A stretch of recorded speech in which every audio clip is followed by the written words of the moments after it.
नमस्कार विद्यार्थी मित्रांनो, मी सागर जगताप सर स्वागत करतोय पुन्हा एकदा आपलं या यूट्यूब प्लॅटफॉर्मवरती। विद्यार्थी मित्रांनो, पवित्र पोर्टल प्रणाली सध्या सुरू आहे। राज्यभरातील असणाऱ्या स्थानिक स्वराज्य संस्थांच्या आणि इतर खाजगी संस्थांच्या जागा अपलोड करण्यासाठी मुदतवाढ देण्यात आलेली आहे। दिवसेंदिवस बघितलं आपण की मागेही अशा संदर्भाच्या मुदतवाढ देण्यात आल्या होत्या। लेटेस्ट अपडेटमध्ये आपण त्याही गोष्टी व्हिडिओच्या माध्यमातून सांगितल्या गेलेल्या आहेत। एक महत्त्वपूर्ण असा शासन निर्णय नुकताच आजच्या दिवशी जाहीर झालेला आहे किंवा प्रशासनामार्फत दिला गेलेला आहे। शासन निर्णय कशा संदर्भातला आहे की आपल्याला माहिती आहे आपल्या राज्यभरामध्ये अशा विविध संस्था आहेत, खाजगी संस्था, की ज्यामध्ये दोन संस्थांमध्ये वाद निर्माण होऊन अनेक वर्ष तिथल्या जागा किंवा त्या संपूर्णतः जागा भरल्या गेल्या नाहीत।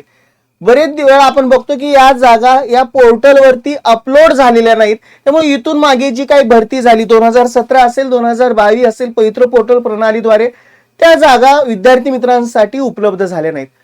आता या संपूर्ण जास्तीत जास्त जागा कशा पोर्टलवरती याव्यात यासाठी प्रशासनानं त्यांच्यासाठी एक शासन निर्णय बजावलेला आहे की त्या थ्रू त्यांची ती भरती प्रक्रिया राबवण्याची जी कार्यपद्धती आहे त्या संदर्भाचा हा असणारा शासन निर्णय।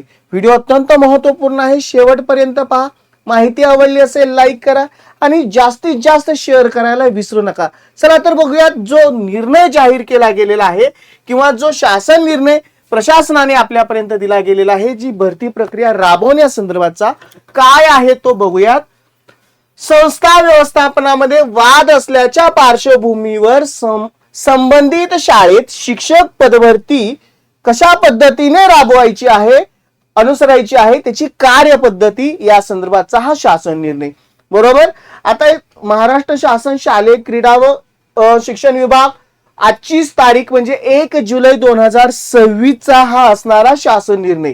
प्रस्तावनेमध्ये आपल्याला माहिती आहे संपूर्णतः माहिती दिली गेलेली आहे। 2017 पासून राज्यातील शिक्षक भरती जी पवित्र पोर्टलद्वारे म्हणजे जी झालेली अभियोग्यता चाचणी तेच दिलेलं आहे। शिक्षक अभियोग्यता बुद्धिमत्ता चाचणी मधील प्राप्त गुणांच्या आधारे पवित्र पोर्टलद्वारे ते रजिस्ट्रेशन करण्याची प्रक्रिया आपल्याला माहिती आहे ज्या संस्थांना दिल्या गेलेल्या आहे, सध्याची चालू असणारी प्रोसेस त्याची पार्श्वभूमी सांगितलीत की ज्यामध्ये म्हणजे ही प्रणाली राबवण्यामागचं त्यांचं काय दृष्टिकोन आहे तो सुद्धा नमूद केलेला आहे। ज्यामध्ये अधिकाधिक गुणवत्ता व पात्र शिक्षक स्थानिक स्वराज्य संस्थांच्या शाळा तसेच खाजगी अनुदानित व अंशतः अनुदानित शाळांमध्ये नियुक्त होत आहेत।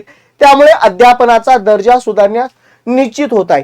आपल्या दृष्टीने शासन निर्णय ही तुम्ही प्रस्तावनेमध्ये भरपूर सारी तो पार्श्वभूमी आपल्याला दिली गेलेली आहे की का गरजेचं आहे, ती राबवली कशी गेलेली आहे, त्याच्या मागचा उद्देश काय आहे, सगळे डिटेल्स याच्यामध्ये दिलेत।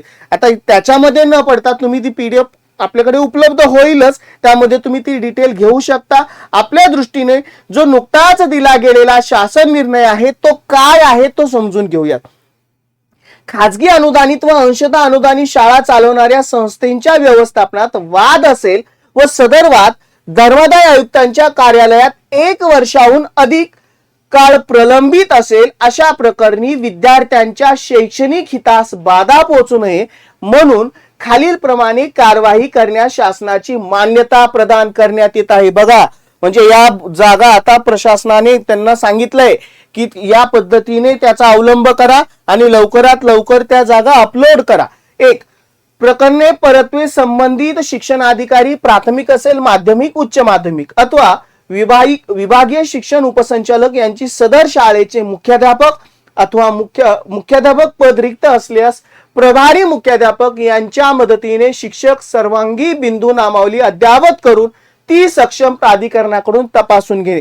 बऱ्याच वेळा असं बघतो की संस्थेमध्ये वाद आहेत त्याच्यामुळे आम्ही अपलोड जागा करू शकलो नाही किंवा आम्हाला ती प्रक्रिया करता येणार नाही वाद असल्या कारणाने प्रकरण न्याय प्रविष्ट आहे, परंतु बऱ्याच वेळा बघतो की या कारणास्तव त्या जागा तशाच राहत असतात आणि या खातर प्रशासनाने त्यांना सांगितलं आहे की कशा पद्धतीने मुख्याध्यापक असू द्यात किंवा प्रभारी मुख्याध्यापक असू द्यात यांच्या मदतीने शिक्षक संवर्गाची बिंदू नामावली अद्यावत करून ती सक्षम प्राधिकरणाकडून तपासून घ्यावी। 2 संच मान्यता अतिरिक्त शिक्षकांची संख्या निश्चित करणे। समायोजनाची कारवाई पूर्ण झाल्यानंतर रिक्त पदांच्या 80% मर्यादेत पदभरतीची जाहिरात विहित कार्यपद्धतीचा अवलंब करून पवित्र पोर्टलवरती प्रसिद्ध करणे. म्हणजे सर्वस्व आपल्याला सांगितलं आहे, ह्या जागा ज्या अपलोड करायच्या आहेत त्या पवित्र पोर्टलवरती करायचं. नाही तर तुम्ही म्हणताय प्रशासनाची मान्यता दिलेली आहे, आता आपण याची जाहिरात देऊ शकतो आणि आपल्या परित्वे त्या जागा भरून घेऊ शकतो. अजिबात नाही. त्या जागा पवित्र पोर्टलवरती प्रसिद्ध करण्याची जबाबदारी आहे. प्रकरण परतवे संबंधित शिक्षणाधिकारी, प्राथमिक, माध्यमिक, उच्च माध्यमिक अथवा विभागीय शिक्षण उपसंचालक तसेच संबंधित मुख्याध्यापक, प्रभारी मुख्याध्यापक यांची असेल. म्हणजे सर्वस्वी जबाबदारी तिथल्या शाळेच्या प्रशासनाची असेल असं नमूद केलेलं आहे. आणि वरच्या अधिकारी त्यांनाही सांगितलं गेलेलं त्यात सदर शाळेतील रिक्त पदांची एकाच एक या प्रमाणात मुलाखतीशिवाय उमेदवारांची नियुक्तीसाठी शिफारस करण्यात येईल. बरोबर, त्या पद्धतीने नमूद केले. म्हणजे एकाच एक या प्रमाणात मुलाखतीशिवाय उमेदवारांची नियुक्तीसाठी शिफारस करण्यात येईल. 4. शिफारस करण्यात आलेल्या उमेदवारांना कोणत्याही परिस्थितीत नियुक्ती नाकारता येणार नाही. आपल्याला बघितलंय की एखादी संस्था ज्याने निवडली त्याच्यामध्ये त्यांची नियुक्ती झाली, पण बऱ्याच वेळा असं बघतो की त्या काहीतरी कारण दाखवून, अडचणी दाखवून की बाबा इथे संस्थेत वाद आहे, इथे रुजू होता येणार नाही, की त्याच्यावरती वेगवेगळी कारणं दाखवली जातील आणि त्याला नियुक्ती नाकारली जाईल. परंतु शासनाने सांगितलंय की त्याची नियुक्ती नाकारता येणार नाही. नियुक्ती आदेश निर्गमित करण्याची जबाबदारी शाळा समितीने, स्कूल कमिटी, पदसिद्ध सचिव म्हणून संबंधित मुख्याध्यापकाची अथवा प्रभारी मुख्याध्यापकाची असेल. हा मुद्दा याच्यासाठी महत्वाचा आहे, ना की मुलाखत. काय डायरेक्टली प्रशासन त्यांना एकाच एक मुलाखतीशिवाय म्हणजे प्रशासन तिथं पाठवून देईल. बरोबर, एकदा का अपलोड केल्या जागा विद्यार्थ्यांनी प्रेफरन्स मधून त्या संस्थेची निवड केली आणि मेरिट वाईज त्याचा जर तिथं नंबर लागला असेल, मुलाखतीशिवाय एकाच एक या प्रमाणामध्ये त्याला तिथं रुजू करून घ्यायचं आहे. आणि सर्वस्वी जबाबदारी मुख्याध्यापक असू द्यात किंवा त्याच ठिकाणी सध्या प्रभारी मुख्याध्यापक असू द्यात यांची असणार आहे. पुढं शिक्षणाधिकारी, प्राथमिक, माध्यमिक व उच्च माध्यमिक अथवा विभागीय शिक्षण उपसंचालक व संबंधित शाळेचे मुख्याध्यापक अथवा प्रभारी मुख्याध्यापक यांना शिक्षक पदभरतीशिवाय शाळेच्या अथवा संस्थेच्या अन्य कोणत्याही बाबतीत नियमानुसार असेल ते खेरीज करून हस्तक्षेप करता येणार नाही. बाहेर कुठलीही प्रकारे नियमाशिवाय भरती करता येणार नाही आणि या संपूर्ण म्हणजे अधिकाऱ्यांना सुद्धा आणि शाळेच्या प्रशासनाला सुद्धा या पूर्णतः कामकाजामध्ये हस्तक्षेप करता येणार नाही असं स्पष्ट नमूद केलंय. संबंधित शाळेचे मुख्याध्यापक अथवा प्रभारी मुख्याध्यापक यांनी याबाबत विभागीय अधिकाऱ्यांना सहकार्य करण्यास नकार दिल्यास त्यांचे वेतन रोखणे व अन्य शिस्तभंगाची कारवाई करण्यास अधिकार विभागाच्या सक्षम प्राधिकरणाचा असेल. समजा काहीतरी कारण दाखवून या प्रकरणामध्ये हस्तक्षेप करण्याचा प्रयत्न केला किंवा दिरंगाई केली, नाकारलं, असं जर काही निदर्शनास आलं तर त्यांचं तात्काळ वेतन रोखण्यास येईल किंवा शिस्तभंगाची कारवाई अधिकारी असतील उच्च वरच्या पातळीवरचे आणि शाळेचे प्रशासन त्यांनाही त्या पद्धतीने कारवाईचा आदेश दिलेला आहे. त्यांना हस्तक्षेप करता येणार नाही. संस्था व्यवस्थापनात वादात सहभागी असलेल्या दोन्ही पक्षांनी शिक्षक भरती प्रक्रियेत प्रत्यक्ष अथवा अप्रत्यक्ष हस्तक्षेप करून अडथळा निर्माण करीत असल्याची बाब निदर्शनास आल्यास संबंधित शाळेवर महाराष्ट्र शैक्षणिक परिसंस्था व्यवस्थापन अधिनियम 1976 मधील तरतुदीनुसार प्रशासक नेमण्याची कारवाई करण्यात येईल. अत्यंत महत्वाचा आहे. माहिती आपल्याला दोन संस्थेमध्ये वाद आहे. आता तो येणारा जो असणारा विद्यार्थी असेल किंवा तिथून त्या पोर्टलद्वारे समजा नियुक्त होणारा शिक्षक असेल, त्याला दोन्ही संस्थेचा दबाव असेल किंवा वेगवेगळ्या प्रकारे मागणी होऊ शकते. त्यामुळे प्रत्यक्ष अथवा अप्रत्यक्षरित्या जर हस्तक्षेप जर होताना असं आढळल्यास प्रशासक नेमला जाईल. त्यासाठी नियमही दिलेला, अत्यंत कडक कारवाई करण्यास सांगितलंय.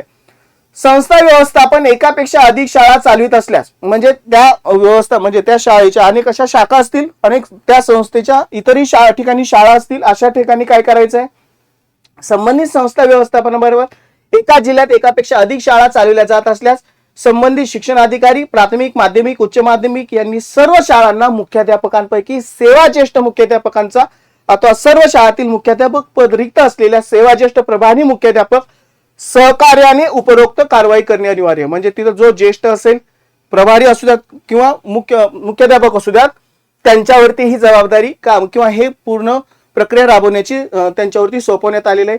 असे अनेक नियम तुम्ही वाचू शकता. महत्वाचे जे हायलाइट केलेल्या गोष्टीही मी त्या सांगितलेल्या आहेत. सदर शासन निर्णय महाराष्ट्र शासनाच्या या वेबसाईटवरती उपलब्ध आहेत. तात्काळ उपलब्ध करून घ्या. आबासाहेब कवळे उपसचिव महाराष्ट्र शासन आजच्याच तारखेला बघा इथं दिसतंय 1/7/2026 रोजी हा शासन निर्णय जाहीर केलेला आहे.